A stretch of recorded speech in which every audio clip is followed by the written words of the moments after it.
আসসালামু আলাইকুম guys. Video ধাক্কা দিবেন নাকি শুনে কি কই। আমার সিলিংয়ে লুক লাগবো, সিলিংয়ে লুক লাগবো 3-4 জন, ঠিক আছে?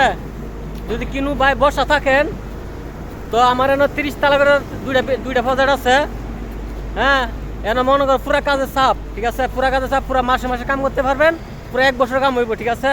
কিন্তু বাটপা হিটাই না ভাই। হ্যাঁ, যদি কোনো ব্যক্তি সিলিংয়ের লুক বসা থাকেন বা পাসাং জানেন বা প্লাস্টার জানেন তো আমার লগে যোগাযোগ করতে পারেন আমার কমেন্ট বক্সে, ঠিক আছে? আপনার নাম্বারটা দিতে পারেন, আমি কল দিব, ঠিক আছে? তো 30 তালা দুইটা বিল্ডিং আছে, এই যে একটা, এই যে একটা, ওই এবার একটা, ঠিক আছে? এই দুটা বিল্ডিংয়ের মধ্যে কাজ আছে, প্রচুর কাজ, ঠিক আছে? যদি আপনারা আসেন, যারা সিলিংয়ের কাজ জানেন, সিলিং টি পরে বেসা সিলিং, যারা প্লাস্টার সিলিং, যারা পার্টিশন কাজ জানেন, তারা আমার লগে যোগাযোগ করতে পারেন, ঠিক আছে? এই যে একটা বিল্ডিং আর এই যে একটা বিল্ডিং, ঠিক আছে? তো দুইটা বিল্ডিংয়ে লুক লাগবো, আসতে চান তাহলে কমেন্ট বক্সে নাম্বার দিয়ে আমি কথা বলবো, ঠিক আছে? আল্লাহ হাফেজ, সবাই ভালো থাকবেন।